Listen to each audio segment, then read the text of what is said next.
निश्चित ही आज भगवान हमारे ऊपर अति प्रसन्न हैं। पांडवों के संबंध का स्मरण करके आज भगवान हमारे ऊपर अतिशय प्रसन्न हैं, क्योंकि आज हमें भगवान के प्राण प्यारे भक्त आप जैसे महापुरुष की प्राप्ति हो गई। हे भगवान, आपकी कोटि का कोई महापुरुष सौभाग्य से प्राप्त हो जाए तो उस महापुरुष के चरण में बैठ करके एक ही प्रश्न पूछना चाहिए, हे नाथ, हे भगवान, ऐसी कृपा करें हमारा मन कैसे संसार से हटकर भगवान में लगे, बस ऐसी कृपा करें। क्या प्रश्न पूछना चाहिए? परीक्षित जी कह रहे हैं, पुरुषस्य यत् कार्यम म्रियमाणस्य सर्वथा अतः पृच्छामि संसिद्धिं योगिनां परमं गुरुं। पुरुषस्य यत् कार्यम म्रियमाणस्य सर्वथा। सर्वथा म्रियमाण पुरुष को क्या करना चाहिए?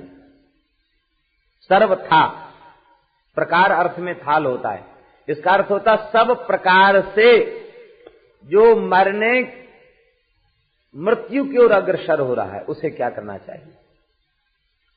पहले भी बताया जा चुका है, म्रियमाण शब्द का अर्थ होता है मरणशील, मरणाभिमुख, क्योंकि वर्तमान कालिक सानिच प्रत्यय हुआ है। इसका तात्पर्य है वर्तमान क्षण में जो मृत्यु की ओर अग्रसर हो रहा है उसे क्या करना चाहिए। संसार के समस्त जीव वर्तमान क्षण में ही मृत्यु की ओर जा रहे हैं, प्रति क्षण मृत्यु की ओर वे बढ़ रहे हैं। फूले नहीं समाते हैं अज्ञानी लोग। हम 20 वर्ष के हो गए, 25 वर्ष के हो गए, अब रजत जयंती मननी चाहिए। 50 साल के हो गए तो स्वर्ण जयंती मनना चाहिए, फिर हीरक जयंती मनना चाहिए, फिर शताब्दी मनाने वाले तो बहुत कम हैं। लेकिन सच्चे महात्मा जो होते हैं ये जयंती नहीं मनाते हैं। देखो, विचार की बात ये है, हमें ग्लानि करनी चाहिए। भगवान ने भजन के लिए जो समय दिया था उसमें से 25 साल बीत गए, 50 साल बीत गए, अब पता नहीं कितना समय बाकी बचा है। ये ग्लानि हमारे चित्त में नहीं होती, हम फूले नहीं समाते।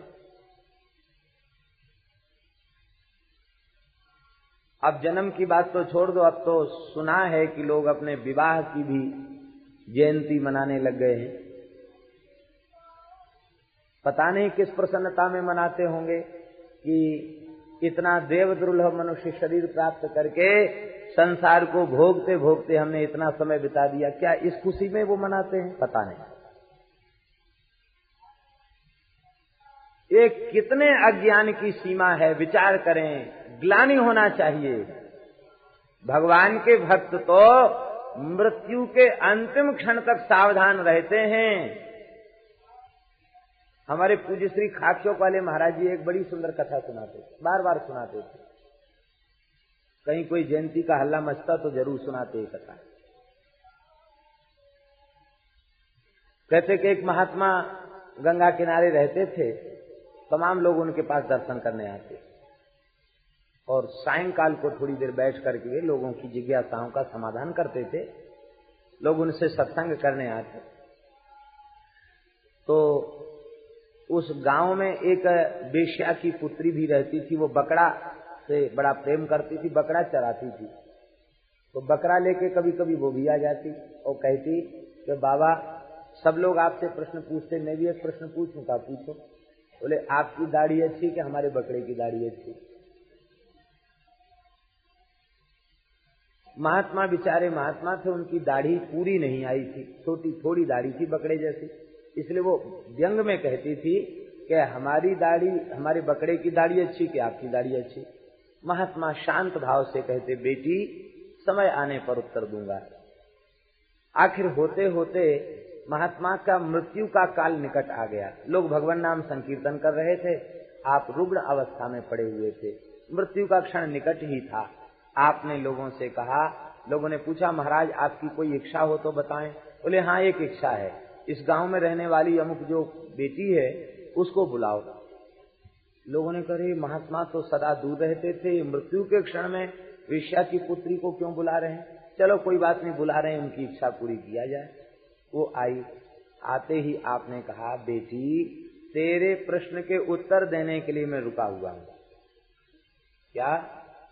बोले देख, तू बार बार यही पूछती थी कि बकरे की दाढ़ी अच्छी कि हमारी दाढ़ी अच्छी, तो तेरे इस कामी भोगी पामर पशु बकरे से हमारी दाढ़ी लाख गुनी अच्छी है, क्योंकि इसमें कोई काला धब्बा विषय का नहीं लगा है। तेरे बकरे से हमारी दाढ़ी लाख गुनी अच्छी है, इसमें कोई धब्बा नहीं लगा। अब तक खरी साधुता का निर्वाह किया है। अच्छा बेटी अब जा, अब मैं राम नाम लेकर शरीर छोड़ूंगा। उसने कहा महाराज जाते जाते एक प्रश्न का उत्तर और दे दीजिए। क्या? बोले इस प्रश्न के उत्तर को देने में आपने इतनी देरी क्यों लगाई? सबको तुरंत उत्तर देते थे तो हमको भी तुरंत उत्तर दे देते। कहा बेटी तू नहीं जानती, भगवान की माया अतिशय प्रचंड है। मृत्यु के अंतिम क्षण तक सावधान रहना चाहिए। हम उस समय उत्तर देते और बाद में कोई घटना घट जाती तो उत्तर झूठा हो जाता। अब अंतिम क्षण है, अब कोई संभावना दोष की नहीं बची है। अब श्री ठाकुर जी लेने आ गए हैं, समय हो गया है। राम राम कह के महात्मा ने देह त्याग कर दिया। तो इस कथा को बड़े अच्छे ढंग से महाराज सुनाया करते थे। इसका तात्पर्य है कि अंतिम क्षण तक ये विचार करे कि अंतिम क्षण तक हमारी साधुता कलंकित न हो जाए, ये प्रयास करना आवश्यक है। और ये बड़े बड़े प्रदर्शन और बड़े बड़े उत्सव, उनकी क्या आवश्यकता है? ठाकुर जी का उत्सव मनावे, आचार्यों का उत्सव मनावे, ये अच्छा है, लेकिन हम अपना उत्सव मनावे यह अच्छा नहीं। सब लोग मौत की ओर बढ़ रहे हैं, इन मरने वालों को क्या करना चाहिए, कौन कब मरेगा, किसी के संबंध में नहीं कहा जा सकता है। क्या करना चाहिए, क्या सुनना चाहिए, किसका जप करना चाहिए, किसका स्मरण करना चाहिए, किसका भजन करना चाहिए, आप कृपा करके बतावें। आप किसी सदगृहस्थ के द्वार पर पहले तो जाते ही नहीं हैं, कथनचित पहुंच जाएं तो जब तक एक गाय दुही जाए तब तक रुकते हैं, उससे अधिक कहीं रुकते नहीं हैं। यहाँ ये बात कहने का तात्पर्य यह है कि आप हमारे ऊपर तो कृपा करके पूरे समय रुकेंगे, गाय दुहने वाली व्यवस्था यहाँ नहीं रखेंगे कृपा करके, क्योंकि यहाँ तो आप 7 दिन तक बैठकर भगवत चरित्र सुनाएंगे। आप कृपा करके बताएं। इस प्रश्न को सुनकर के सुखदेव जी प्रसन्न हो गए और उन्होंने कहा, श्री शुक उवाच वरीयानेशते प्रश्नः कृतो लोकहितं नृप आत्मवित् सम्मतः पुंसाम् श्रोतव्यादिषु यः परः। हे राजन, यह प्रश्न बहुत श्रेष्ठ प्रश्न है। यह प्रश्न सारे जगत के जीवों का हित करने वाला प्रश्न है कि मरने वाले को क्या करना चाहिए। आपके कल्याण में कोई संदेह नहीं है। यह प्रश्न तो आपने संपूर्ण जगत के जीवों के कल्याण को करने के लिए किया है। आत्मज्ञानी पुरुष ऐसे प्रश्नों का आदर करते हैं। आत्मवित् सम्मतः, ब्रह्मज्ञानियों के द्वारा यह सम्मत प्रश्न है, आदरणीय प्रश्न है। हे राजन, यह सब प्रश्नों में श्रेष्ठ है। यह प्रश्न सामान्य जीव नहीं कर सकता है। क्यों? बोले भोगी विषयी पुरुष के चित्त में तो मुमुक्षा ही उत्पन्न नहीं होती, मुक्त होने की इच्छा उसके भीतर उत्पन्न ही नहीं होती। वो तो जहां है जिस स्थिति में सोचता हम ठीक है, उसको मुक्त होने की अभिलाषा कब उत्पन्न होती है? उनकी क्या दुर्दशा है, भगवान से विमुख प्राणियों की क्या दशा है, इसका 2 श्लोकों में सुखदेव जी वर्णन कर रहे हैं। और बोले जो सत्संग से विमुख हैं, संत से विमुख हैं, भगवान से विमुख हैं, उन जीवों के हृदय में तो कभी ये बात आती ही नहीं कि हमको भजन कैसे करना चाहिए और हमारा कल्याण कैसे होगा। वो तो भगवान को लक्ष्य न बनाकर उन्होंने रोटी कपड़ा मकान को लक्ष्य बना रखा है। और पाप पुण्य जैसे मिले उसकी भी उन्हें कोई परवाह नहीं, उसी को करने के लिए वे तैयार हो जाते हैं। क्या दशा है भगवान से विमुख प्राणियों की वर्णन करते हैं। निद्रया ह्रियते नक्तम् व्यवायेन च वावयः दिवाचार्थे हया राजन् कुटुम्ब भरणे नवा।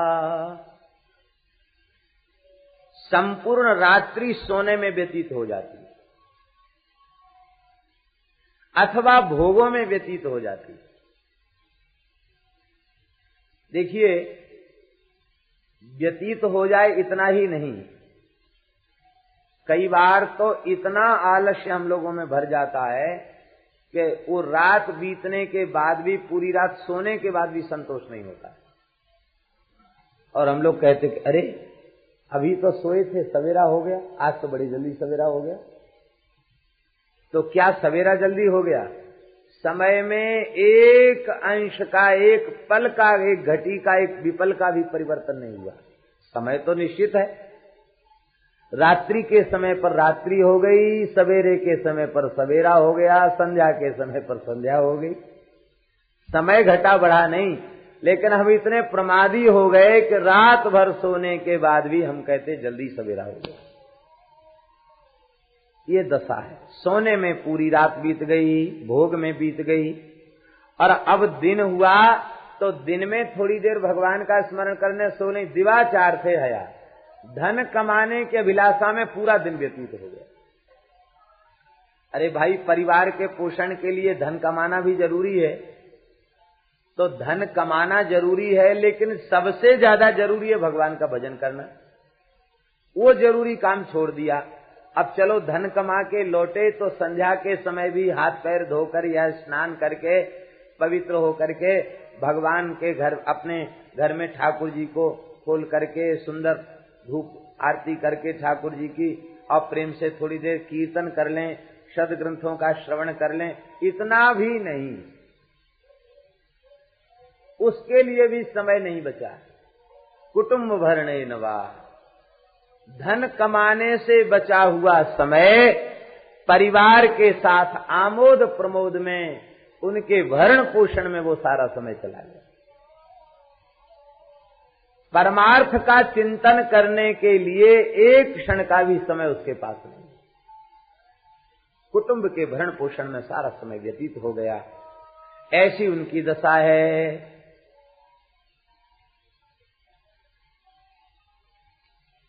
पहले तो फिर भी लोगों को समय मिल जाता था, अब तो ऐसे उपकरण इकट्ठे हो चुके हैं, इन उपकरणों के द्वारा भी भजन का समय नहीं।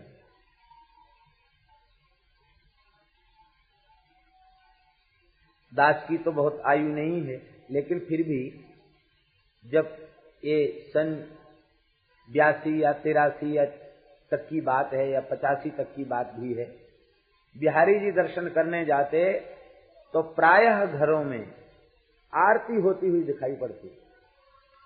घर के जो ठाकुर हैं उनकी आरती हो रही है या कीर्तन हो रहा है, ये दिखाई पड़ता है। लेकिन अब जाके देखिए आप तो गंदे भद्दे गीत और वो टीवी, ये ऊट पटांग गीतों ने और टीवी ने ऐसा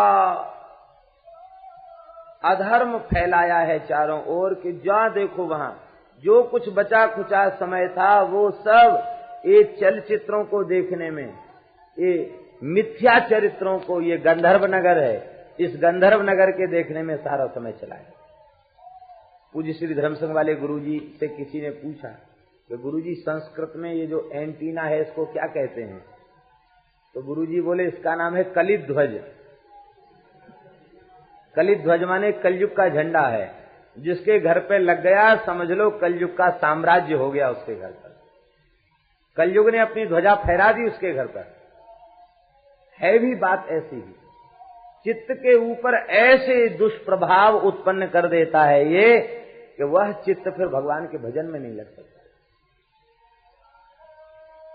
ये दुर्दशा है। सारा समय प्रमाद में बीत जाता है। स्त्री पुत्र संतान धन घर मकान इन सब में इतना आसक्त हो जाता है। सुखदेव जी कहते प्रमत्ता तेसाम प्रमत्तो निधनम पश्यन्नपि न पश्यति। मत्त शब्द का अर्थ होता है पागल, और प्रा उपसर्ग लग गया, प्रकर्षेण मत्तः।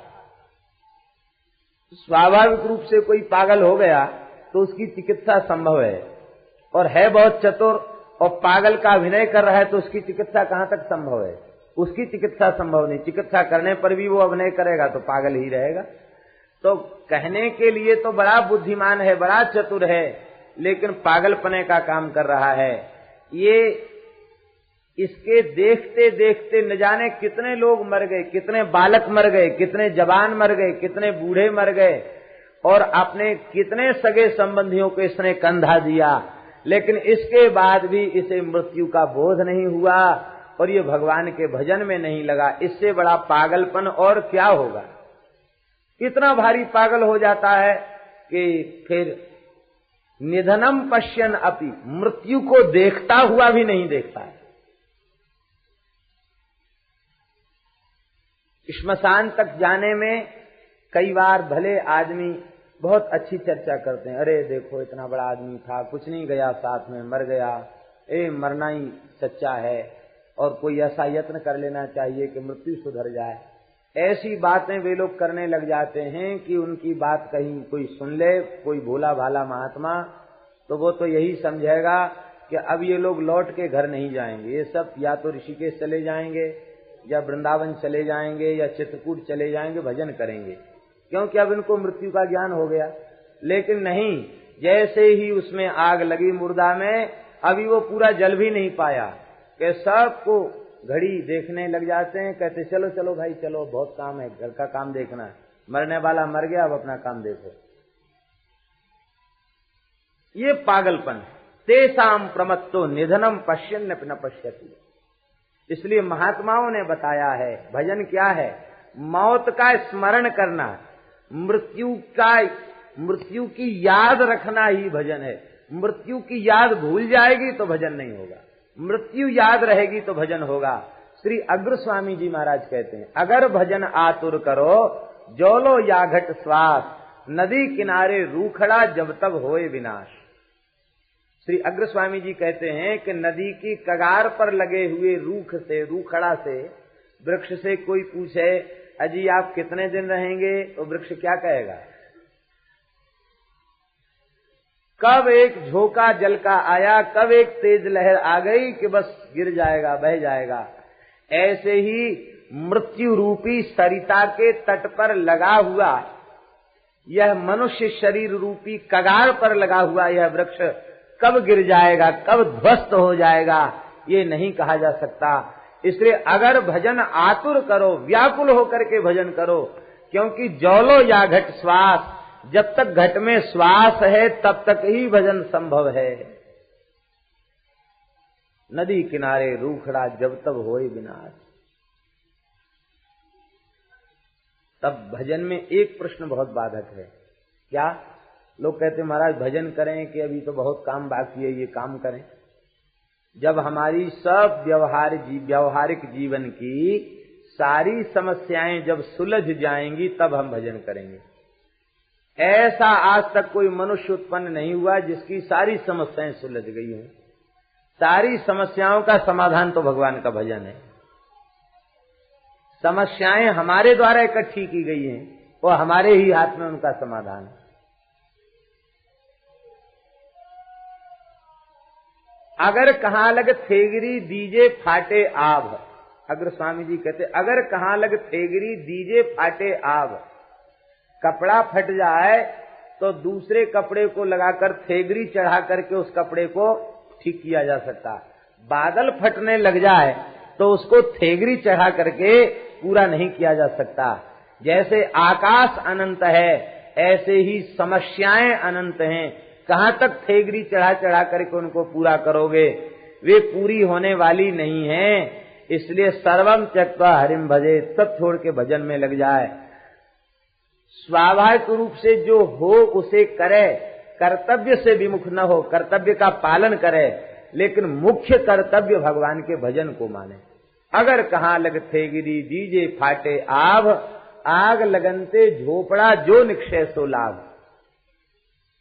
आग लगनते झोपड़ा जो निक्षय सो लाभ। जिस झोपड़ी में आग लग गई है तो क्या किसी दैवज्ञ के पास जाकर, श्री वृंदावन बिहारी, क्या किसी दैवज्ञ के पास जाकर ये पूछा जाता है कि पंडित जी मुहूर्त बताइए, हमारी झोपड़ी में या घर में आग लग गई है, हम किस नक्षत्र में किस सुंदर योग में घर छोड़ें? कहा जाता है क्या? नहीं कहा जाता। आग लग गई है तो छोड़ दो। ऐसे ही संसार में आग लगी हुई है, इसको छोड़ने के लिए मुहूर्त देखने की जरूरत नहीं है। अमुक मुहूर्त आवेगा तब छोड़ेंगे, आज अभी इसी समय मुहूर्त है, इससे सुंदर मुहूर्त आगे होगा नहीं, ऐसा विचार करके सद्य भीतर से त्याग कर दो। संसार से हमारा कोई संबंध नहीं है, हम न संसार के थे और न हैं न रहेंगे, हम भगवान के थे और भगवान के हैं और भगवान के ही रहेंगे। ऐसा विचार कर भगवान के संबंध को स्वीकार करके भजन में लग जाना चाहिए। लेकिन ये जीव मौत को भूल जाता है और मौत को भूलने के कारण निधनम पश्यन अपि न पश्यति, मृत्यु को देखते हुए भी नहीं देखता। इसलिए हे परीक्षित, सर्वात्मना भगवान श्री हरि की कथा सुननी चाहिए, भगवान के नामों का कीर्तन करना चाहिए और भगवान का सतत स्मरण करते रहना चाहिए। मरणशील को क्या करना चाहिए, परीक्षित जी का प्रश्न है और सुखदेव जी का उत्तर क्या है? 3 काम करना चाहिए। प्रत्येक जीव मरणशील है और प्रत्येक जीव के 3 कर्तव्य सुखदेव जी बता रहे हैं। कौन कौन? श्रोतव्य, भगवान की कथा सुननी चाहिए, भगवान के नामों का खूब कीर्तन करना चाहिए और सतत भगवान का स्मरण करना चाहिए। चाहे ज्ञान से अथवा भक्ति से अथवा स्वधर्म का निष्ठा पूर्वक पालन करके जीवन को ऐसा बना लेना चाहिए कि हमारी भगवान में इतनी रति हो जाए कि अंतिम क्षण में हमें भगवान की स्मृति हो गई। एतावान सांख्य योगाभ्याम स्वधर्म परिनिष्ठया जन्म लाभ परः पुंसाम अंते नारायण स्मृति, अंत में भगवान की याद आ जाए, ऐसा जीवन बना लेना चाहिए। अब कोई ये कहने लग जाए कि अंतिम में याद आ जाए तो अंतिम में ही कर लेंगे, आज से याद करने की क्या आवश्यकता। तो जो आज से अभी से भजन में लगेंगे उन्हीं को अंतिम क्षण में भी स्मरण होगा, और नहीं तो अंतिम क्षण में स्मरण नहीं होगा, विस्मरण हो जाएगा।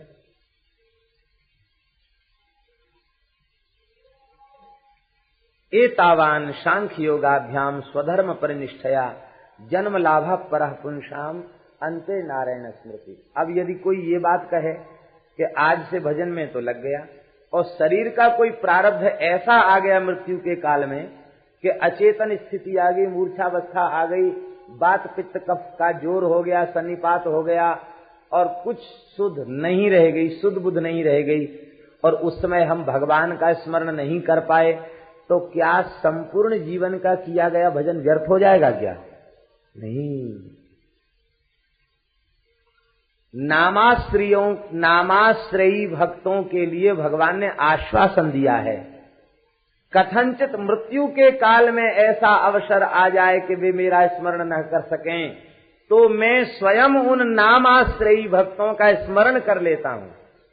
वे याद नहीं कर सकते, भगवान की तो हो सवास ठीक है, भगवान उस भक्त का स्मरण कर लेते हैं और स्मृत्वा नयामि मम साधनम, उन भक्तों के नाम का स्मरण करके मैं अपने धाम को ले जाता हूं। इसलिए भजन करने वाले किसी स्थिति में घाटे में नहीं। संसार का सबसे बड़ा आश्चर्य क्या है?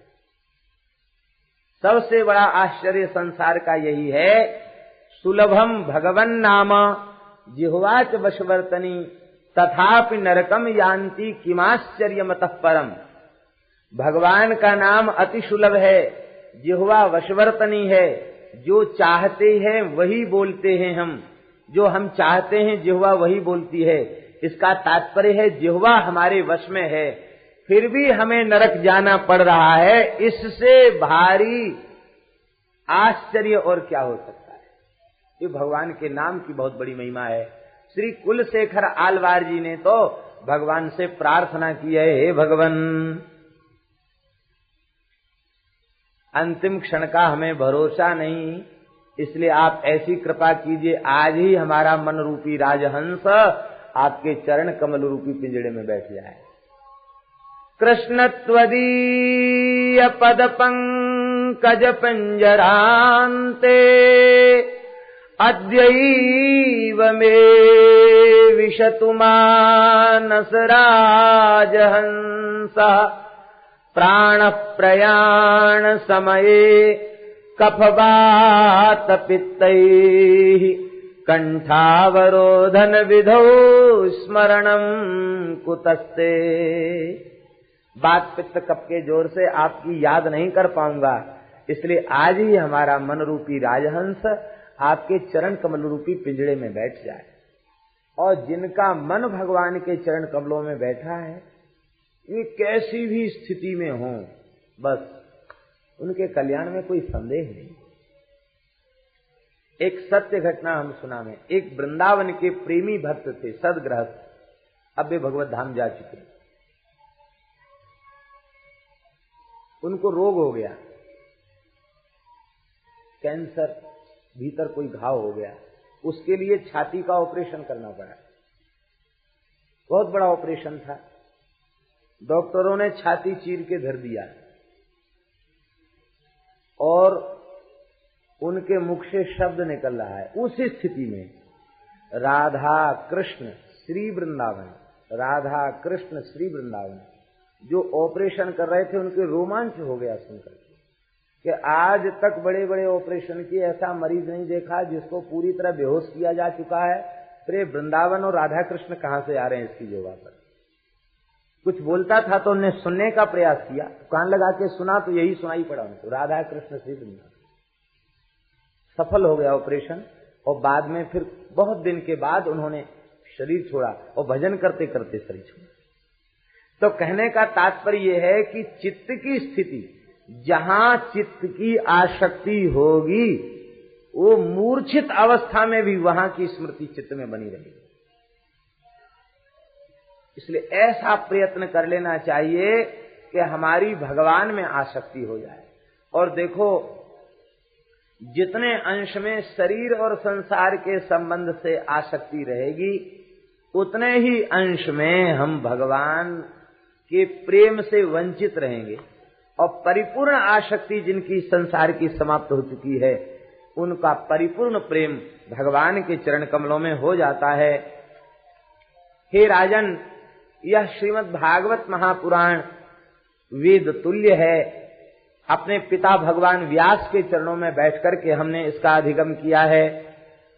परिनिष्ठितोऽपि नैर्गुण्ये उत्तम श्लोक लीलया गृहीत चेता राजर्षे आख्यानम यदधीतवान। हे राजन, मैं निर्गुण निराकार में परिनिष्ठित था, लेकिन भगवान की लीलाएं इतनी मधुराति मधुर हैं कि उन लीलाओं का श्रवण करने मात्र से मेरा चित्त आकृष्ट हो गया। गृहीत चेता, हमारे चित्त को ग्रहण कर लिया गया, पकड़ लिया गया हमारे चित्त को। चित्त के ऊपर बरवस अधिकार श्री कृष्ण ने कर लिया।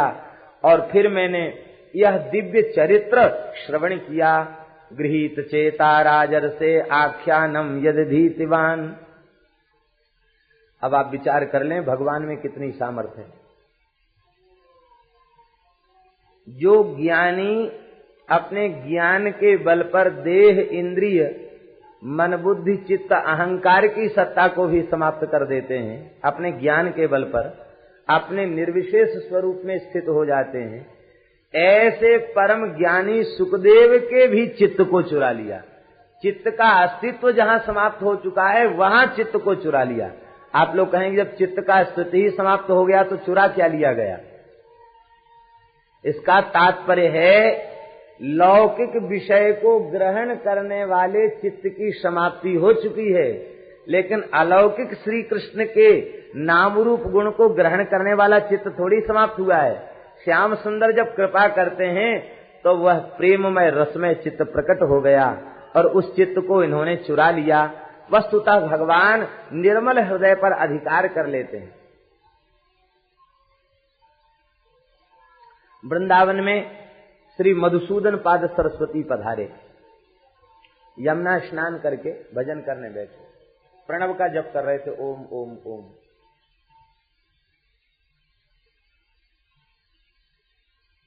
बिहारी जी पहुंच गए, अरे भाई महात्मा तो बहुत निर्मल हृदय के हैं, हृदय इनका बहुत अच्छा है, तो माखन चोर है ही है, हृदय जिनका माखन बन गया उसकी चोरी कर लेते हैं। बस तुरंत ठाकुर जी ने बंसी बजाई, जैसी बंसी बजाई सो समाधि उनकी खुल गई, व्याकुल हो गए, इतना मीठा शब्द कहाँ से आया। नेत्र खुले तो क्या देखते हैं, क्या त्रिभंग ललित होकर के ठाकुर जी बंसी बजा रहे हैं। सहसा उनके मुख से निकल पड़ा, वंशी विभूषित करान नवनीर दाभात पीतांबरा दरुण बिंब फलाधरोस्तात् पूर्णेन्दु सुंदर मुखादरविंद नेत्रात् कृष्णात् परम किमपि तत्त्वमहं न जाने। श्री कृष्ण से पर तत्व कोई है मैं नहीं जानता। गृहीत चेता राजर से, वस्तुतः जिसका चित्त पूरी तरह विशुद्ध हो चुका होगा उसका चित्त ही भगवान की ओर आकृष्ट होगा।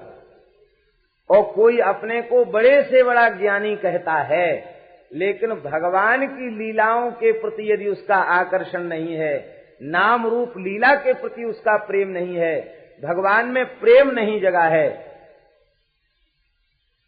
भगवान के स्वरूप को माइक कहता है, भगवान के स्वरूप में प्रीति यदि उसकी नहीं जगी है, तो जरूर उसके ज्ञान में कहीं न कहीं बहुत भारी कसर है। उसका चित्त शुद्ध नहीं हुआ। यदि शुद्ध चित्त होता तो भगवान में ही लगता, भगवान की लीलाओं की ओर आकृष्ट अवश्य होता, इसमें कोई संदेह नहीं। ये बात प्रहलाद जी ने कही है। प्रहलाद जी ने कही कि जैसे चुंबक के पास लोहा अपने आप खिंचा चला जाता है, ऐसे ही तथा में भिद्यते चेतस चक्र पाणेर यदृच्छया।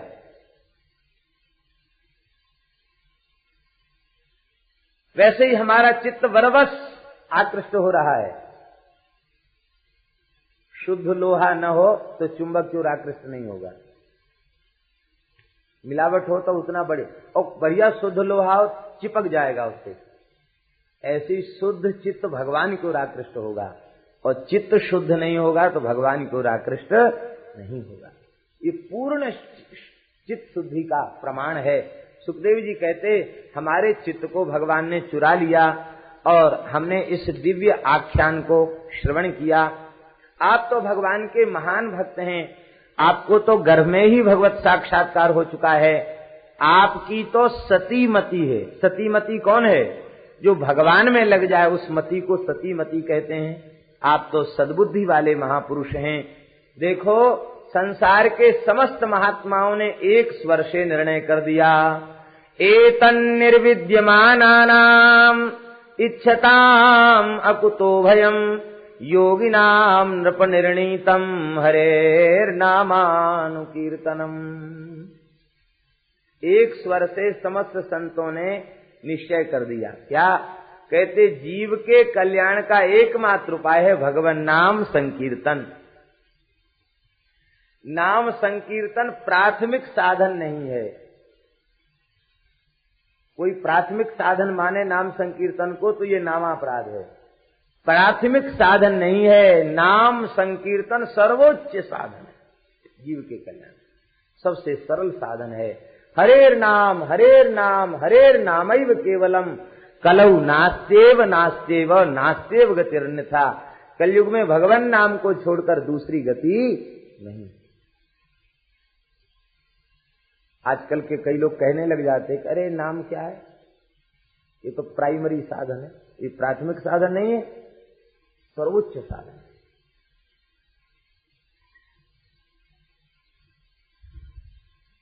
यदि प्राथमिक साधन है तो ज्ञानी नाम अग्रगण्यम श्री हनुमान जी महाराज निरंतर कीर्तन क्यों करते रहते हैं?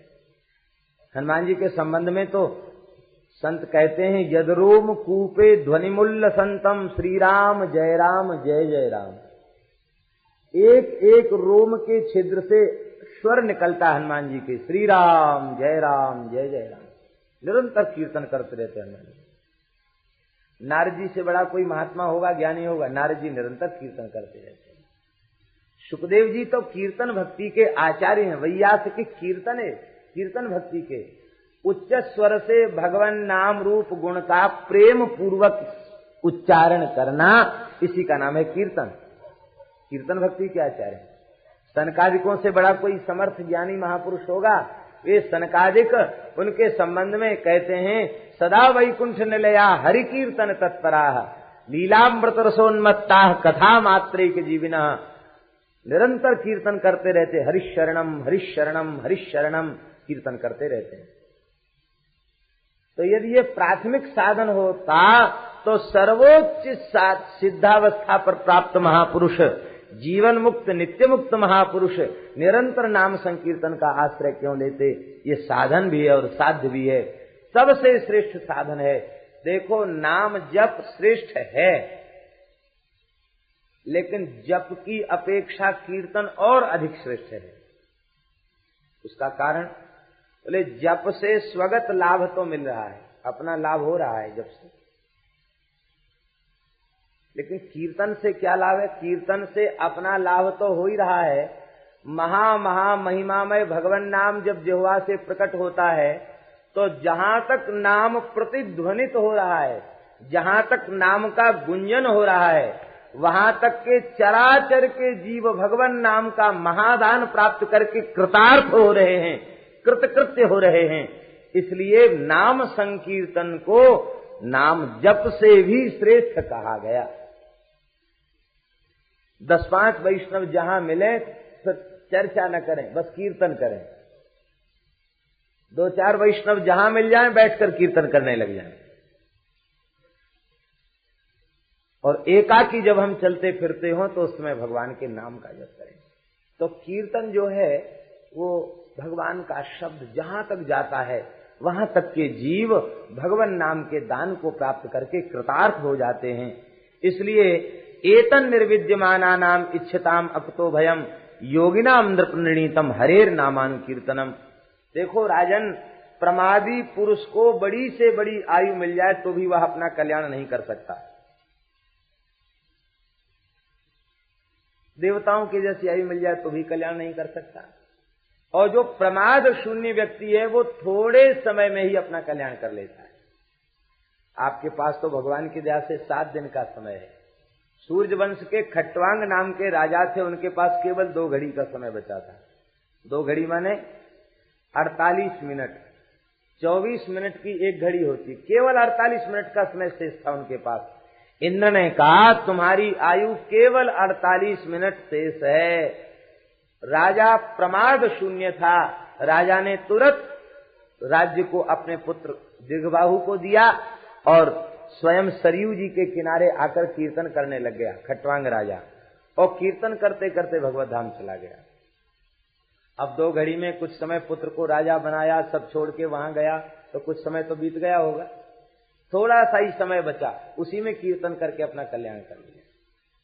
और प्रमादी व्यक्ति बड़ी से बड़ी आयु को प्राप्त करके भी वह अपना कल्याण नहीं कर पाते हैं।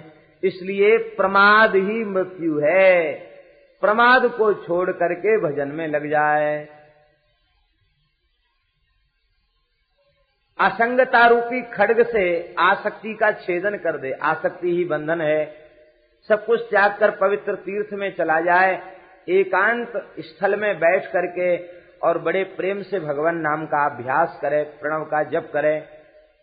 जितासनः जितश्वासः जितसंगो जितेन्द्रियः स्थूले भगवतो रूपे मनः संधारे धिया। आसन को जीत ले, श्वास प्रश्वास को जीत ले, आसक्ति को जीत ले, इंद्रियों पर विजय प्राप्त कर ले। और इसके बाद जो कुछ स्थूल प्रकृति दिखाई पड़ रही है, जहां तक मन बुद्धि इंद्रियों की गति है वहां, और जहां मन बुद्धि इंद्रिय आदि की गति नहीं है वहां भी परमात्मा है, ऐसा विचार करके यह सब कुछ विराट भगवान का स्वरूप है, इसको अच्छी प्रकार से स्वीकार करके और बस यह मान ले, स्वीकार कर ले कि यह सारा जगत भगवान का स्वरूप है। ये उपाय सुखदेव जी ने इसलिए बताया कि सदा सर्वदा कोई व्यक्ति ध्यान में नहीं बैठ सकता। सगुण साकार का सदा सर्वदा कोई ध्यान कैसे करेगा, क्योंकि शरीर का धर्म शरीर के साथ लगा हुआ है। तो सुखदेव जी ने ऐसा उपाय बता दिया कि जब ध्यान करे तो इष्ट स्वरूप की छवि उसके हृदय में होवे, और जब नेत्र खोले तो उसे भगवान ही चारों ओर दिखाई पड़े। ये सारा विराट ब्रह्मांड भगवान का स्वरूप है। सर्वत्र से भगवान का दर्शन हो, पाताल से लेके सत्यलोक पर्यंत भगवान का स्वरूप है। इसका बहुत सुंदर स्वरूप से वर्णन किया है। स्थूल स्वरूप उनकी धारणा का वर्णन किया है। वैराग्य का वर्णन श्री सुखदेव जी महाराज कर रहे हैं। सत्याम क्षितौ किंकशिपो प्रयासैः बाहुवौ स्वसिद्धेयुपवर्हणैः किम सत्यंजलौ किम पुरुधान्न पात्र्या दिग्वल्कलादौ सति किम दुकूलैः। भगवान की बनाई हुई पृथ्वी हमें सहज ही प्राप्त है, तो उत्तम सैया से क्या प्रयोजन। भुजाएं जब हमें प्राप्त हैं तो तकिया से क्या प्रयोजन। अंजलि भगवान ने दे रखी है तो पात्र का क्या प्रयोजन। दिशाएं ही वस्त्र हैं तो वस्त्रों से क्या प्रयोजन।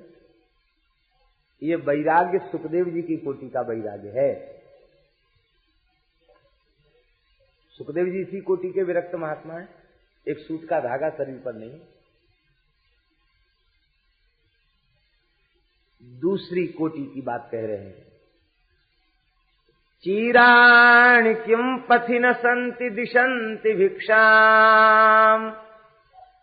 क्या फटे पुराने कपड़े नहीं मिल जाते, उन्हीं को गंगा जी में जमुना जी में प्रक्षालित करके उन्हीं को सिल करके गुदड़ी बना ले, उसी से अपना गुजारा कर ले। क्या ये वृक्ष भिक्षा नहीं देते हैं? वृक्षों से भिक्षा प्राप्त कर ले। अथवा वृक्ष भिक्षा नहीं देते तो क्या नदियों का जल सूख गया, गंगा जी का जल सूख गया क्या? गंगा जल पी के भजन कर।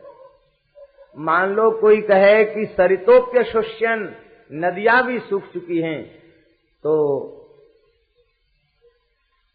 रहेंगे कहां? बोले रुद्धा गुहा। क्या गुफाओं के द्वार बंद हो गए हैं? गुफाएं आज भी हैं। जब गुफाओं में रहना बंद कर दिया तो तमाम दुष्ट प्रकृति के लोगों ने उसमें अधिकार कर लिया। गुफाएं तो है। बोले नहीं, रुद्धाह गुहा, गुफाएं भी अवरुद्ध हो चुकी हैं। तो अजितः उपसन्नान न अवति। क्या अजित भगवान ने शरणागतों की रक्षा का व्रत छोड़ दिया है क्या? बोले भगवान ने शरणागतों की रक्षा का व्रत तो नहीं छोड़ा है। कोई एक बूंद जल लेकर संकल्प करता है तो उसका प्राणपण से पालन करता है। भगवान ने शरणागतों की रक्षा का संकल्प एक बूंद जल लेकर नहीं लिया। अपार जलराशि समुद्र को साक्षी देकर के शरणागतों की रक्षा का व्रत भगवान ने लिया। शक्रदेव प्रपन्नाय तवास्मीति च याचते अभयम सर्वभूतेभ्यो ददाम्येतद् व्रतम मम। एक बार आकर कह दे, हे नाथ मैं आपका हूं, बस। अभयम सर्वभूतेभ्यो ददाम्येतद् व्रतम मम एतद् मम व्रतम। यह मेरा व्रत है, मेरी प्रतिज्ञा है, उसे मैं प्राणी मात्र से निर्भय कर देता हूं। सबसे तो अभय कर ही देते हैं। श्री गोविंदराज स्वामी तो भाव देते हैं अपनी टीका में, कहते भगवान सर्वभूतेभ्यो अभयम ददामि। इतना ही नहीं, स्वात्मना अपि अभयम ददाति। सबसे निर्भय कर देते हैं, अपने आप से भी निर्भय कर देते हैं। भगवान से सब डरते हैं, लेकिन आश्रित को भगवान से भी भय नहीं रह जाता। क्यों? अपने से भय थोड़ी होता, उसे विश्वास हो जाता है ये हमारे अपने हैं। कई बार तो प्रेमी लोग खरी खोटी भी सुना देते ठाकुर जी को। दूसरे को कोई खरी खोटी सुनाएगा? वो इतनी रति हो जाती है उनमें, वो सोचते तो हमारे अपने हैं, हम खींचेंगे तो भी इनसे, रीझेंगे तो भी इनसे। भगवान ने बंदरों को इतना निर्भय कर दिया कि सरकार तो पेड़ के नीचे बैठे, बंदर ऊपर चढ़ के बैठ जाते। प्रभु तरु तर कपि डार पर, ते किए आप समान, तुलसी कहूं न राम सो, साहेब शील निधान। ठाकुर जी तो नीचे बैठे, बंदर ऊपर बैठा है। भगवान बड़े प्रसन्न होते, उनको भय नहीं है राम जी से बिल्कुल भी। क्यों? उनको पता है सरकार हमारे अपने, ऊपर बैठो नीचे बैठो क्या है, भगवान प्रसन्न रहते उनके। जो बानर और भालू जो कभी मनुष्य के सम नहीं हो सकते, ते किए आप समान, उनको अपने जैसा बना दिया। वे मनुष्य को क्या नहीं अपनावेंगे? नहीं, वे तो मनुष्य को अवश्य ही अपनावेंगे। भगवान शरणागत रक्षक हैं। क्या भगवान ने शरणागतों की रक्षा का व्रत छोड़ दिया है क्या? बोले भगवान ने शरणागतों की रक्षा का व्रत तो नहीं छोड़ा। तब प्रश्न है, जब ऐसी बात है तो कस्मात् भजन्ति कवयः धन दुर्मदान्धान। जब ऐसी बात है तो फिर भी विवेकी लोग, ज्ञानी लोग ऐसे जीवों का आश्रय क्यों लेते हैं जो धन के मद से अंधे हो रहे हैं? कस्मात् भजन्ति कवयः धन दुर्मदान्धान।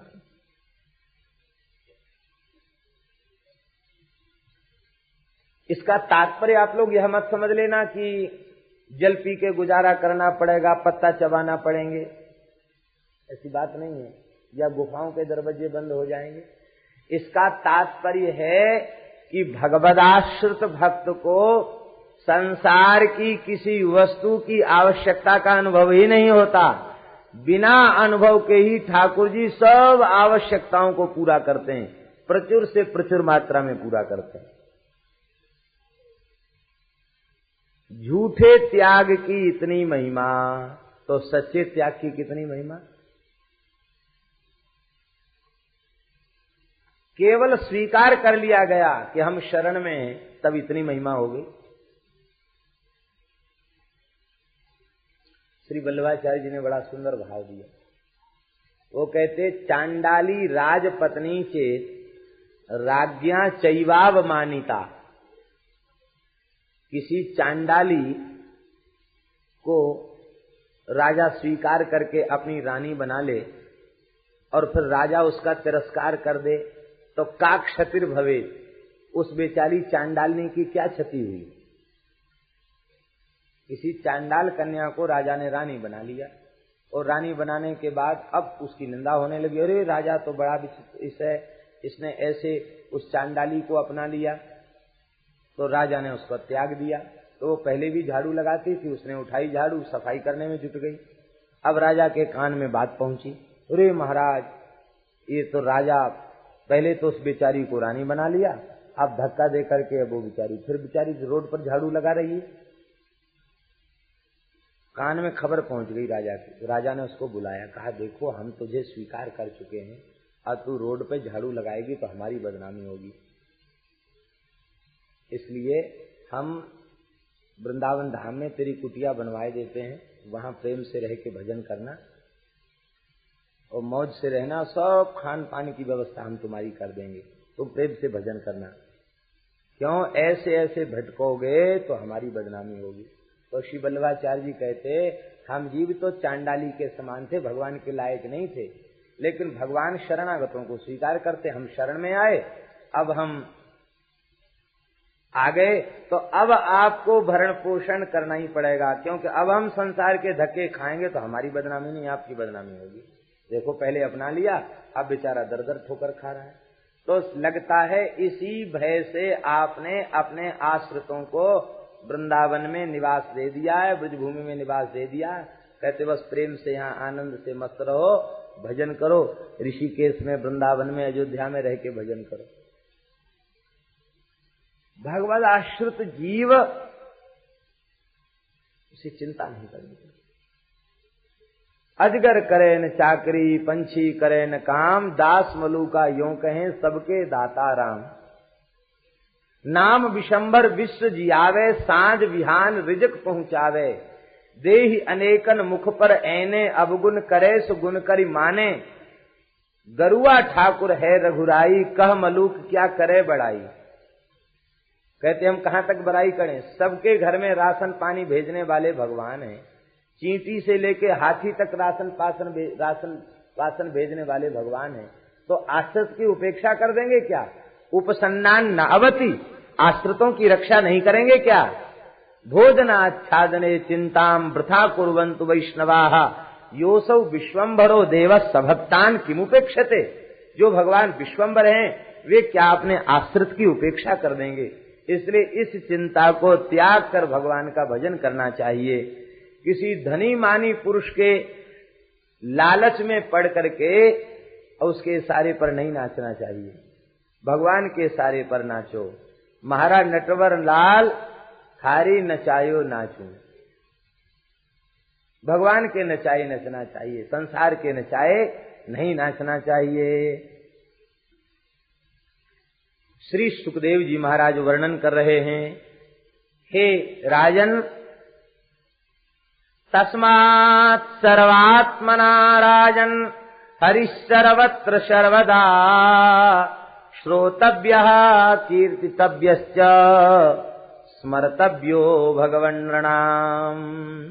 इसलिए हे राजन, सब समय समस्त परिस्थितियों में सब प्रकार से भगवान श्री हरि का अनन्य रूप से आश्रय लेकर, अनन्य भाव से आश्रय लेकर भगवान के मंगलमय चरित्रों को ही सुनना चाहिए, भगवान के पवित्र नामों का संकीर्तन करना चाहिए, चलते फिरते उठते बैठते सतत भगवान नाम का स्मरण करते रहना चाहिए। यही जीव के कल्याण का प्रमुख साधन है। तो इस बात को तीसरी बार कह रहे हैं, एक ही प्रकरण में तीसरी बार कह रहे हैं। इसका मतलब बहुत अच्छी प्रकार से पुष्ट कर दिया। जीव के कल्याण का यही उपाय है कि प्रेम से भगवान के चरित्र को सुने और भगवान के नाम का कीर्तन करे और निरंतर भगवान के नाम का जप करे। एक प्रश्न के ऊपर हम सबको विचार करना चाहिए। अब तक जो कुछ भी भगवान के संबंध में हमें जानकारी मिली है वो कैसे मिली है? श्रवण से मिली कि नहीं? तो भगवान की कथा को सुनकर इतना जान गए हैं तो सुनते सुनते और कुछ भी आगे जान जाएंगे। श्रवण के द्वारा ही अब तक जाना है। श्रवण सुजस सुनी आई हो प्रभु भंजन भो वीर त्राहि त्राहि आरति हरण शरण सुखद रघुवीर। श्रवण सुजस सुनकर के ही भगवान के समीप में जीव पहुंचता है। इसलिए भगवान की सन्निधि में जाना है तो सबसे पहला काम है श्रवण, श्रोतव्य, फिर सुनकर के कीर्तितव्य, कीर्तन करे और निरंतर भगवान का स्मरण करे। यही जीव के कल्याण का प्रधान साधन है। श्री कुंती जी की स्तुति में आपने आज प्रातः काल सुना, एक श्लोक में भगवत प्राप्ति कुंती जी ने बताई। श्लोक आप लोगों ने श्रवण किया है। शृण्वन्ति गायन्ति गृणन्त्यभीक्ष्णसः स्मरन्ति नन्दन्ति तवेहितं जनाः त एव पश्यन्त्यचिरेण तावकम् भव प्रवाहो परमं पदाम्बुजम्। जो शृण्वन्ति, गायन्ति, गाते हैं, गृणन्ति, निरंतर उनका अनुसंधान करते रहते, गुनगुनाते रहते हैं। शृण्वन्ति, गायन्ति, गृणन्ति, अभीक्ष्णसा, बारंबार सुनते हैं, गाते हैं, कीर्तन करते हैं, स्मरण करते हैं, आपकी लीला को देखकर आनंदित होते रहते हैं। कहते ऐसे भक्त शीघ्रातिशीघ्र आपके उन चरण कमलों को प्राप्त कर लेते हैं जिनके दर्शन मात्र से संसार चक्र से जीव छूट जाता है। ये प्रथम स्कंध में बात कहेगी। अब द्वितीय स्कंध के द्वितीय अध्याय के अंतिम श्लोक में फिर सुखदेव जी उसी पर मोहर लगा रहे हैं। भगवत प्राप्ति का सरलतम साधन क्या है? इस प्रश्न के जितने उत्तर भागवत में दिए गए हैं, यदि उनका प्रथम स्कंध से लेके 12वें स्कंध तक उनका एक संकलन किया जाए तो उन सबकी एक वाक्यता हो जाएगी। और वह एक वाक्यता इसी रूप में होगी कि भगवत प्राप्ति चाहते हो तो भगवान की कथा सुनो, भगवान के नाम रूप गुण लीला का कीर्तन करो, सतत भगवान का स्मरण करो, बस भगवान मिल जाएंगे। सबका एक यही होगा। पिबन्ति ये भगवत आत्मनः सताम् कथामृतम् श्रवणपुटेषु संहृतम् पुनन्ति ते विषय विदूषिताशयम् ब्रजन्ति तच्चरण सरोरुहान्तिकम्। श्री सुखदेव जी कह रहे हैं, जो सत्पुरुषों के मुख से निस्सृत आपके कथामृत को इन कान के फुटकों में दोनों में भर भर के पीते हैं, उनका चित्त विशुद्ध हो जाए। पुनन्ति ते विषय विदूषिताशयम्, आशयम चित्तम पुनन्त, विषय से अत्यंत दूषित हो रहा चित्त कब पवित्र होता है? कहते जब कान के दोनों में भर भर कर कथामृत को पीते हैं। और जब चित्त पवित्र हो जाता है, विशुद्ध हृदय हो जाता है, तो उस विशुद्ध हृदय में प्रेम लबालब भर जाता है। और जब प्रेम भर जाता है तो बस फिर शीघ्र ही भगवान के चरण कमल की सन्निधि उसे प्राप्त हो जाती है। मिलहि न रघुपति बिन अनुरागा किए कोटि जप जोग विरागा। अनुराग की प्राप्ति हो गई, प्रेम की प्राप्ति हो गई, तो बस ठाकुर जी मिल गए। कान से श्रवण होता है, कान से श्रवण होता है, लेकिन यहां कान से श्रवण नहीं बता रहे हैं। पिबंती, पीना तो मुख से होता है, लेकिन सुखदेव जी कहते पिबंती, पीते हैं। क्यों? बोले संसार की बात भले ही सुनी जाए, लेकिन कथा सुनी नहीं जाती, कथा तो पी जाती है। कर्ण पुटकों में भर भर के पी जाती है। श्रवण में इस बाहरी उपकरण का उपयोग नहीं है। श्रवणेन्द्रिय क्या है? कर्ण कुहरवर्ती जो इंद्रिय है उसको श्रवणेन्द्रिय कहा गया। भीतर का जो पर्दा है वो सुनने में उपयोगी है। तो नैयायिकों ने भी कर्ण कुहरवर्ती इंद्रिय को श्रवणेन्द्रिय कहा है, कान के भीतर की इंद्रिय। तो श्रवण तो उससे भी संभव था। ये दोना जैसा आकार भगवान ने क्यों बनाया? बोले इसलिए बनाया कि लोग विचार करें कि ऐसा कान क्यों मिला, दोने के आकार का, पात्र के आकार का कान क्यों मिला। इसका मतलब कुछ भर के पीने के लिए मिला है। तो कथा अमृत को भर भर के पीने के लिए ही ऐसा कान मिला है, नहीं तो भगवान एक छेद बना देते।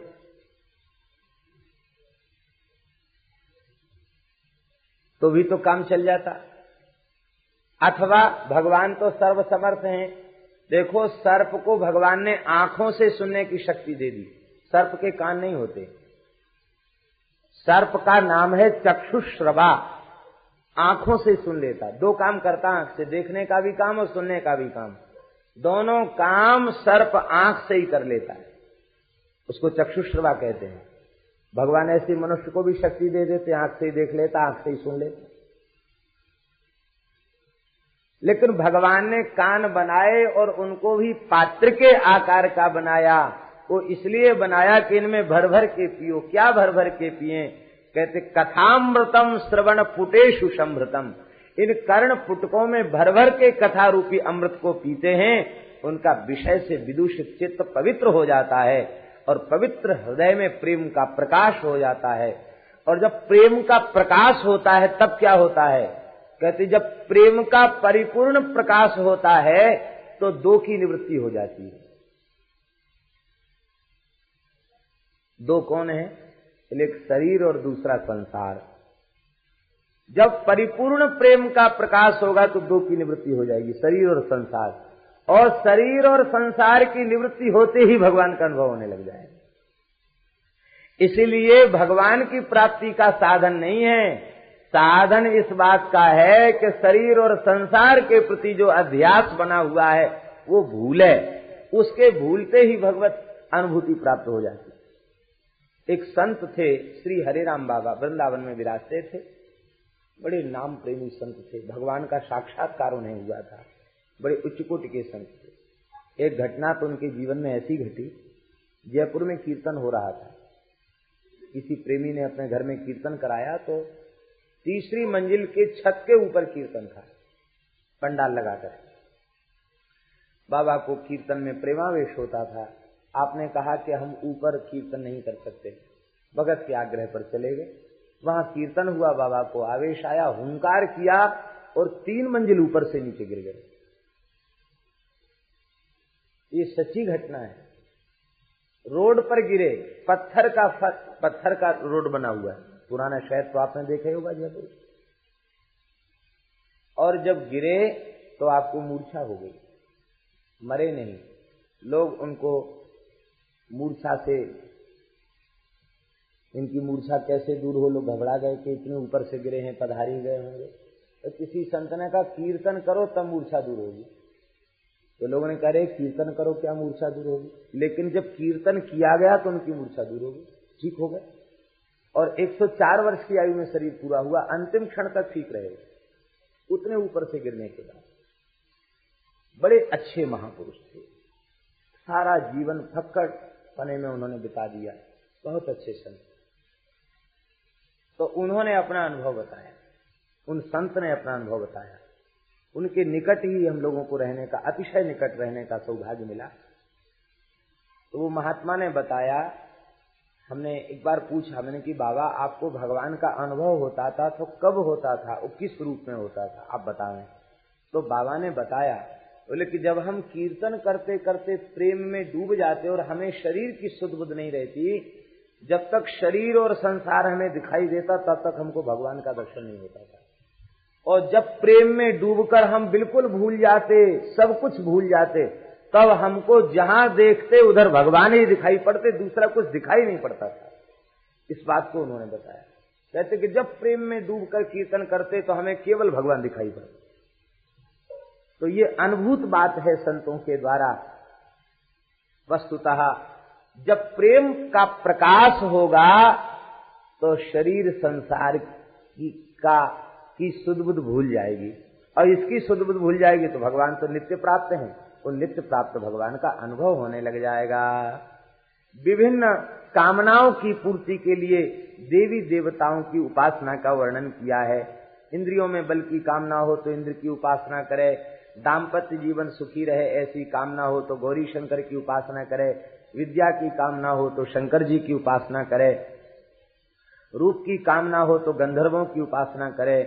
और अकामः सर्व कामो वा मोक्ष काम उदारधि तीव्रेण भक्ति योगेन यजेत पुरुषम परम।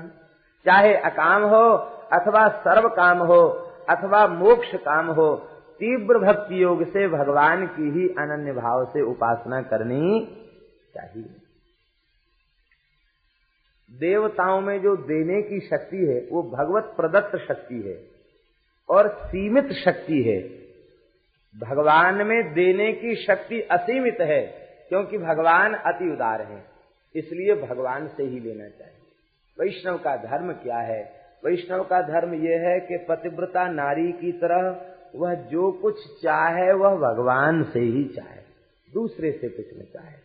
समादर सबका करे, अनादर किसी का न करे, तिरस्कार किसी का न करे, लेकिन जो कुछ चाहे अपने प्राण प्यारे ठाकुर जी से चाहे और किसी से कुछ न चाहे, संसार से कुछ न चाहे।